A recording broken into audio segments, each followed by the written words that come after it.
Right, let's talk about the Age of Sigmariness of it. Right, early 40k, like especially 2nd edition, was based around Warhammer Fantasy. In 2nd edition, you could march. They did weird things with heroes, were amazing. It was the Hero Hammer edition. Like your generic Battle Sister priest was absolutely smashing down Chaos Dreadnoughts with a melter bomb. No problem. A single Space Marine captain was taking on like 15 Orc Knobs.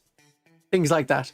And square bases were common in the early editions. The Eldar Avatar, all of the Tyranid monsters, like the Screamer Killer, the Hive Tyrant, the Zoanthrope, which was big and walking, the Biovore. These were all on square bases. Anything that's a bike or mounted, that was on a square base, or rectangle base. Age of Sigmar has then informed parts of 40k, and I want you to think of examples of the way that 40k has taken from Age of Sigmar. This is, of course, much easier if you play Age of Sigmar. Having things like characters separate from units in 8th and 9th edition of 40k came from Age of Sigmar. The command phase was added into 9th edition of 40k after the hero phase of Age of Sigmar, the start of your turn phase, essentially.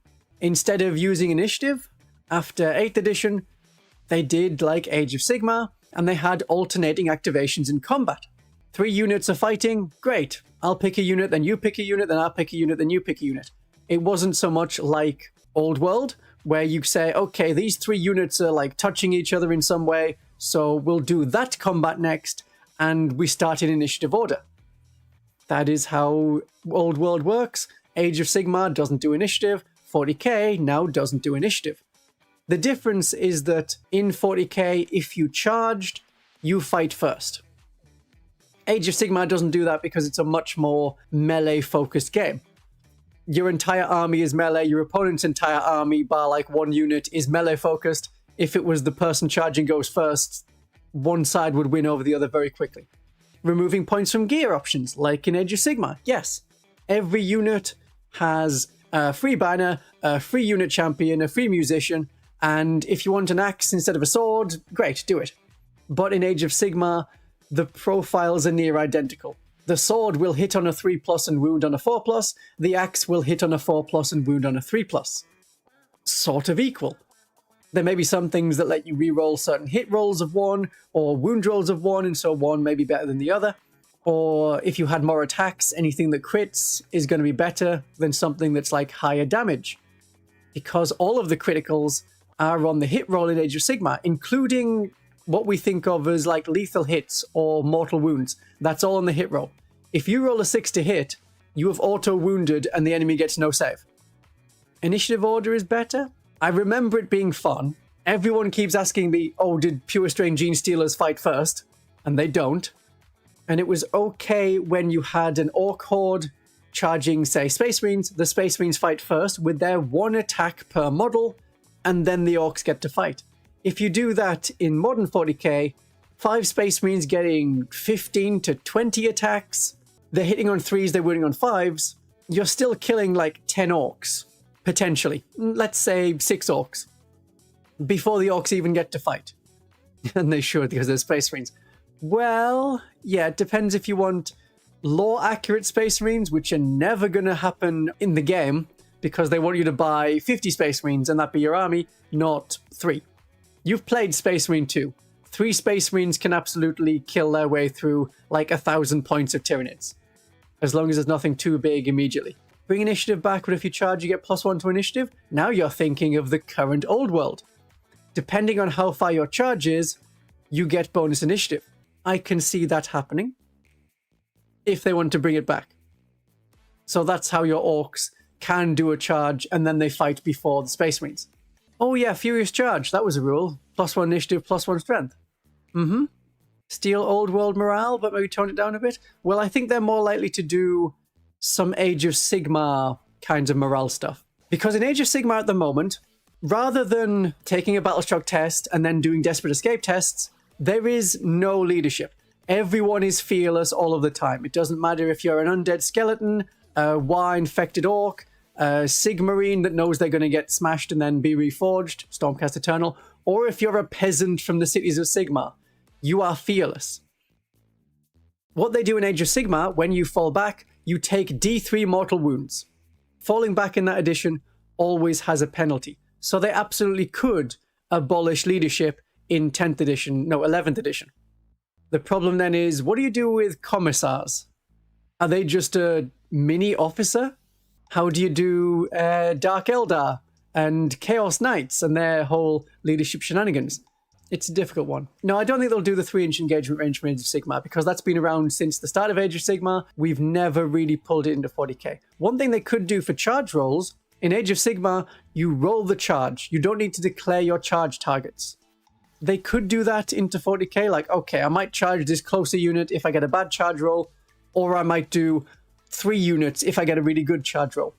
It then depends how Overwatch triggers, and if you are being the target of a charge is going to trigger some stratagems. So I don't think they'll do that, but it's an option. One thing Age of Sigmar 4th edition does, you lose all of your command points at the end of the battle round. So you get usually 3 at the start of a battle round. If you haven't used them by the end of the battle round, they're gone.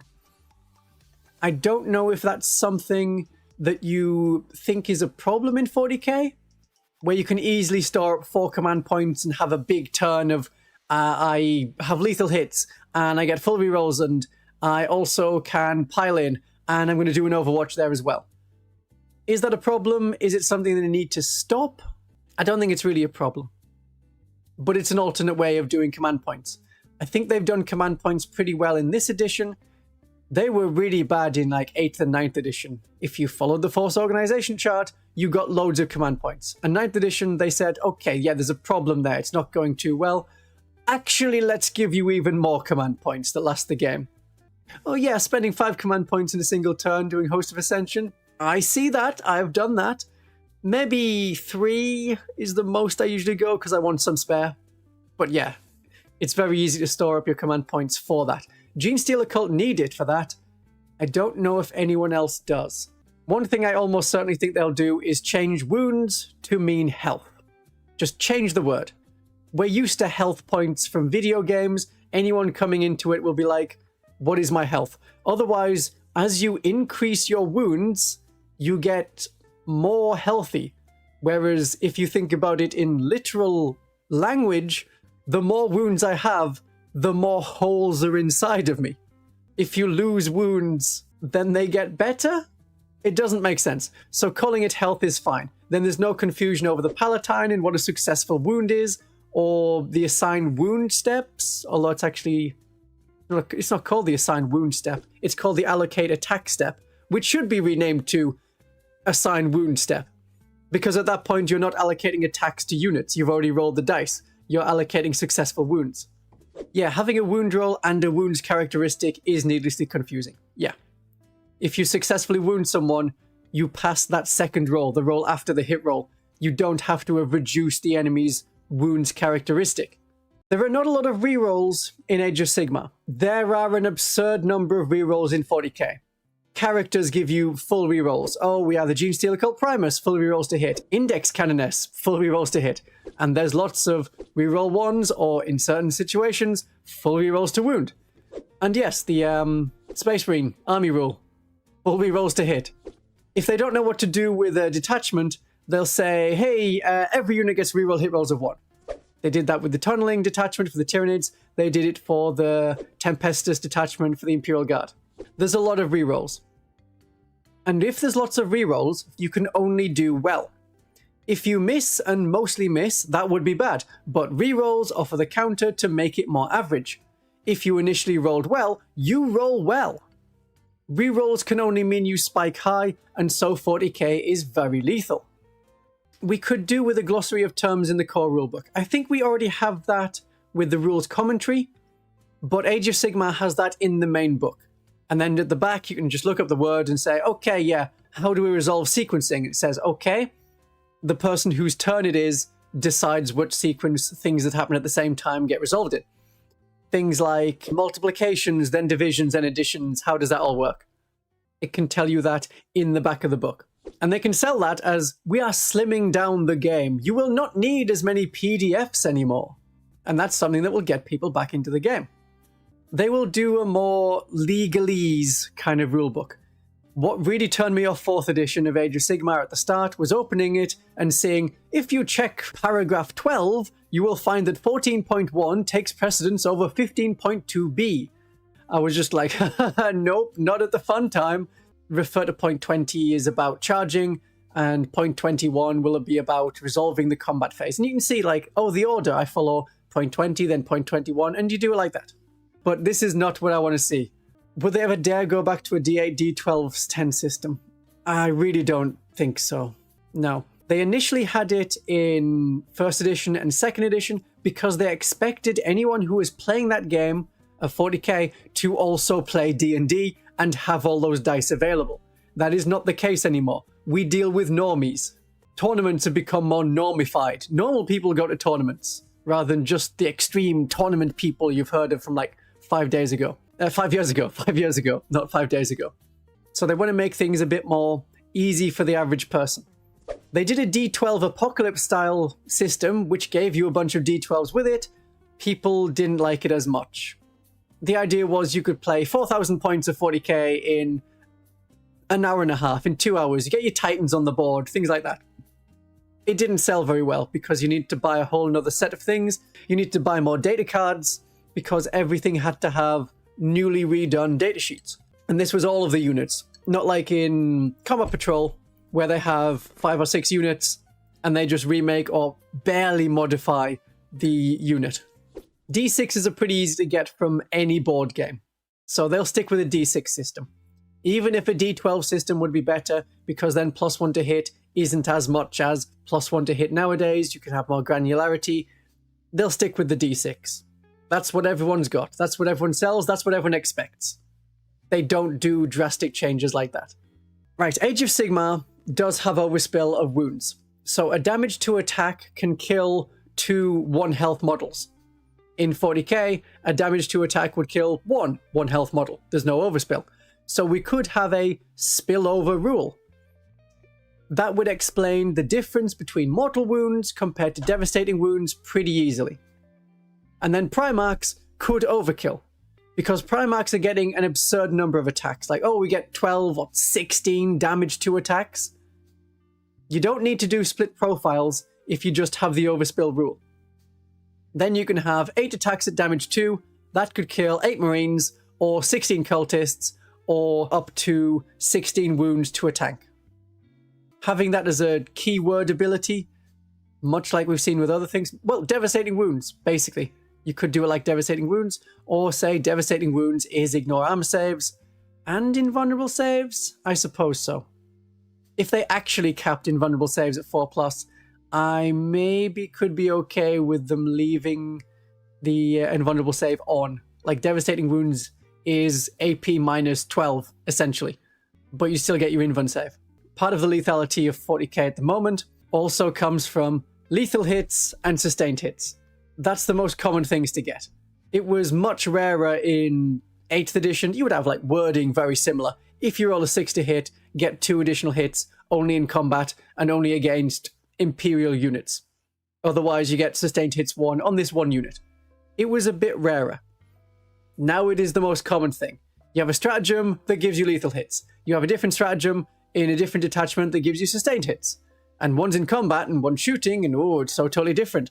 And you'd have different characters. One character will give your faction sustained hits, one will give you lethal hits. If you have lots of characters, like the Genestealer cult, one will be lethal hits in combat, the Biologus, one will be lethal hits at shooting, Benefictus. And lethal and sustained hits together are really oppressive. In any faction, the combo to always look for is lethal and sustained, triggered on a 5+.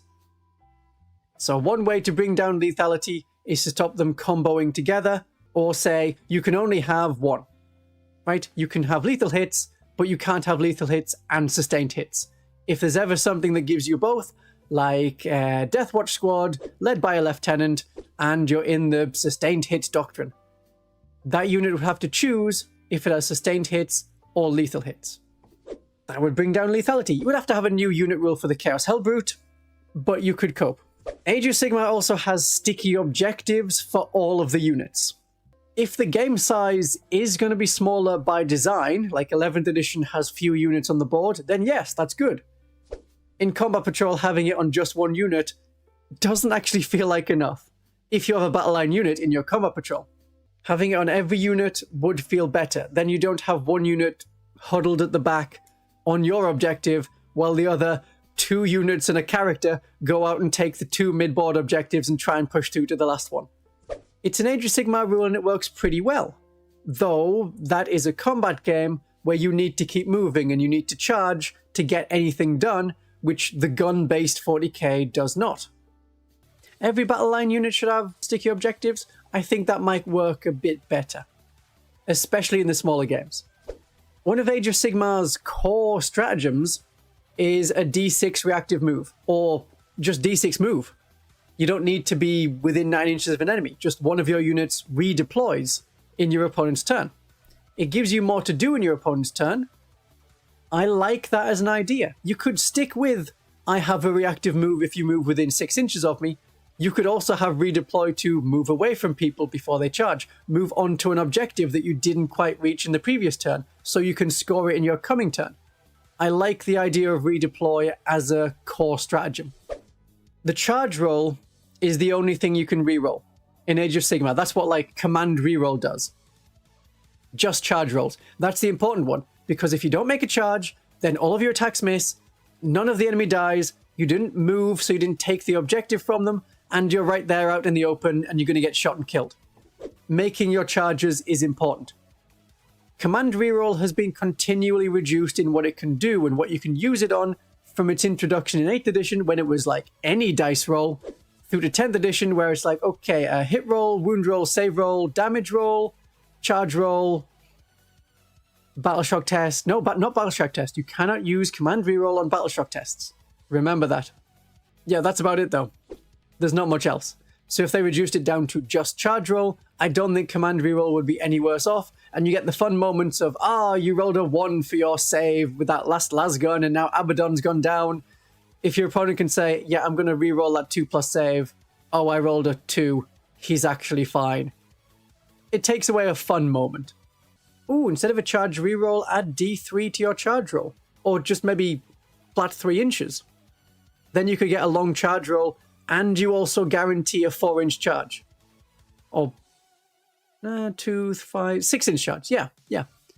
Maybe that. Just add 3 to your charge roll. And if you want to try a crazy 15-inch charge, then you can. Or we could keep it capped at 12. Like, if you are 12.5 inches away from someone, which if you were 10.5 inches away, you could make it an 11. If you roll a 12 and the charge is 12.5 inches, you're not allowed to make that charge because you can only declare a charge against enemies within 12 inches. So many of the units have an ability. Not every unit needs an ability. I know some people are like, oh, well, that's going to take away the fun of this unit or that unit. So many of these abilities are either kind of pointless or dull because we've seen it elsewhere. And some of them are just, you have Deep Strike. Oh, we made Deep Strike a keyword from 9th edition to 10th edition. Right, so we need to give them a new ability to replace that not having an ability. Not having an ability should be okay. You have your weapons, you have your profile, you have your keywords. That is enough. You have stratagems keyed to particular units. I think that should be fine to represent how a unit operates. Some units on datasheets could cost command points. I have nothing wrong with that. That is something we have in Age of Sigmar. You might have a once per game ability, and it costs a command point to use. If you think of so many characters, they have 2 abilities on their datasheet. Like, oh, a lieutenant has lethal hits, and you can also fall back and shoot and charge. Make fall back, shoot and charge a stratagem. Or cost a command point. The Battle Sister Canoness. We have, you get cheaper stratagems. What if we also had the, hey, you know when you do your once per game 2+ invulnerable save, make it cost a command point. In this case, maybe this Canoness is free command point. And then it could be done in reaction to something, rather than declare at the start of a phase, where it can be like baited out of you. Terrain is done different in Age of Sigmar. The new mission packs have preset terrain, both the type of terrain and the location. I know that we have tournament stuff for 40k, but that's not related to particular missions. It's all pretty generic stuff. It's like, this is a small ruin, this is a wall, This is wood, ruins, walls, places of power. Most people ignore the places of power special rules. That gives you a bit more free-form terrain, as you can just use one as the other, as one is like a large ruin, I'll use a large forest. Very little difference between them. That small ruin uses the rules for small wood. No problem. I prefer to be a bit more loose with terrain, especially in 40k. Well, even in 40k. And have it match the roads and the streets of the board pattern, because that's what I think looks nice. That could be good. That could be good. That would mean that there is terrain and thought behind each of the missions. It isn't do whatever you want, which was very vague in the 10th edition core rules. And it isn't, okay, you're playing 11th edition, great, follow the tournament companion. If you're not at a tournament, then I don't know what you do. I guess you're also following the tournament companion, because that's the only time that you're advised on terrain.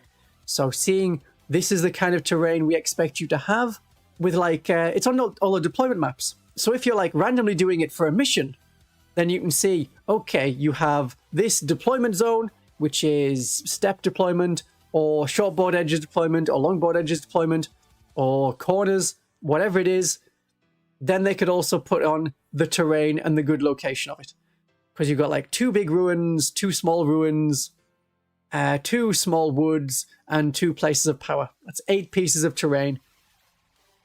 If they're the right size, and the trees actually block line of sight from one side to the other, that would be perfect for 40k. If the game was less lethal, less terrain would work better. Yeah, I know.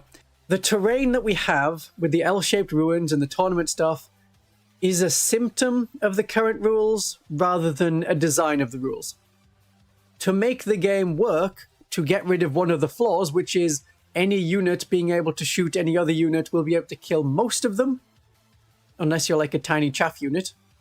Like 10 cultists are not going to do anything to anyone in shooting. But 10 Space Marines will be able to take out most of an enemy squad. That's where you need the terrain. If they reduced ranges, like, oh yeah, you can't shoot over 18 inches or it's -1 to hit, that would be okay. One of the twisty things in the new mission deck, the 2025-2026 one, is that you cannot fire over 18 inches. Oh, that makes big guns, like, obsolete. Because if they need line of sight, they were probably only firing 18 inches anyway. Generally, the game needs to be less lethal, then you can have different kinds of terrain. Until then, you need either line of sight blocking terrain because it's a big block of something, like a building, like a solid building that you can't go inside, like a tower. Otherwise, it has to be ruins. It is indeed very rare that I'm shooting over 24 inches. 30 inches might be the extreme of it. If you just want to be kind of annoying and be like, I'm Tau and I shoot a little bit further than you. Oh, yeah, we're going to move 6 inches and now you're in range of me. Well, never mind then. Yeah, you need to be able to do the hit and also be able to survive the hit. Which then you think about it model to model. If one model shoots another model, say Space Marine, Tactical Marine fires 2 shots at a Chaos Space Marine Legionary, well, you're going to get probably 1 hit, probably 2 hits, maybe 2 hits. One of them is going to wound, and then on a 3+, they don't take a wound. And if they did take a wound, they reduce their wounds by 1.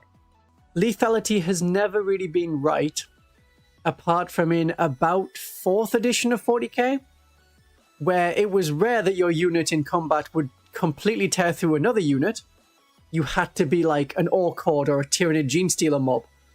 Other way around. Tyranid Genestealer Horde, Orc mob. Otherwise, it's if you charge, you are going to kill the enemy. And if you don't, you have really badly miscalculated it. Whenever Eldar charge and they don't kill their opponent in one go, they get slapped to death. Jane Zar and some Banshees charged 10 Sternguard. They killed 6 of them. That's not to plan. The 4 of them fight back. They don't have melee weapons, but it's 4 attacks each. So that's 16 hits. And we're re-rolling all hit rolls. Great. We've got 15 successful hits. And we're wounding you on 3s. That's 10. Okay, we've killed 5 Banshees in return. That's a really bad exchange. But that's the lethality. You have to wipe them out in one go with a charge. Okay, allies. Allies in Age of Sigmar used to be really good. Pick a minor part of a Grand Alliance like the ghouls. You could be the ghouls of the Grand Alliance death. And then you could ally in vampires and ghosts. Not so much now. But in second edition, you could do some really cool stuff of, say, my faction is the Grand Alliance. And then you can have all of the units. You get a less good, like, less specialized rules. Something more general. However, you could then also ally in from other Grand Alliances. Very few people did that. Most people like, no, I'm going to be Legions of Nagash and have Nighthorned allies. Whereas my Grand Alliance Death Army had handgunners and a cannon from Cities of Sigmar. Proper Sylvania. So Games Workshop could do big ally books, or this is the big faction, or this is the ally book. So this is how Agents of the Imperium works. And then you send off your units to other Imperial factions almost without limit. You could do the same with a Chaos book, with a Xenos book. Sort of. You could take like the Zotes and the Spindle Drones, the Amble, put them into a Xenos Allies index, put a version of the Kroot in there too, because they're mercenaries. You could have Harlequins in there, but only as an ally to Eldar and Dark Eldar. You could have some contracted Votan Jaegers. That will make people buy outside of their usual range, and once you have a taste, maybe you buy the army, because that's how Games Workshop gets ya. Allies, and the ally system is done irregularly across 40k. Some factions were able to take 25% of their army from another codex, or they could have 50% of another faction in certain detachments, or Imperial agents can send out a limited number of units as allies for any Imperial faction in any detachment, and Divergent Space Marines like the Blood Angels can also use almost all of the units from the Space Marine Codex without issue. How allies work in 11th edition will be a massive factor of the edition. 8th edition had allies very loosely done, and it meant that Imperial forces were weird, and they had Imperial Guard and Space Marines and Imperial Knights in your standard Sisters of Battle army. One way that allies work in Age of Sigmar is through Regiments of Renown. There are certain units that you can ally into certain other armies. It's like Dogs of War way back into Warhammer Fantasy. A Kroot Shaper and some Carnivores could be a Regiment of Renown because they are a mercenary force. Votan Jaegers could be the same. You contract them and then you have some dwarves constantly annoying you for more money. Would you then need relative cost? Maybe. Maybe not. I know Agents of the Imperium has separate costs for whether you use them in Codex or as allies, but that's as allies cost is the same whether it's allied into Imperial Guard or Custodes. Oh yeah, or Blood Axe Mercenaries. Yeah, get some mercenaries out there.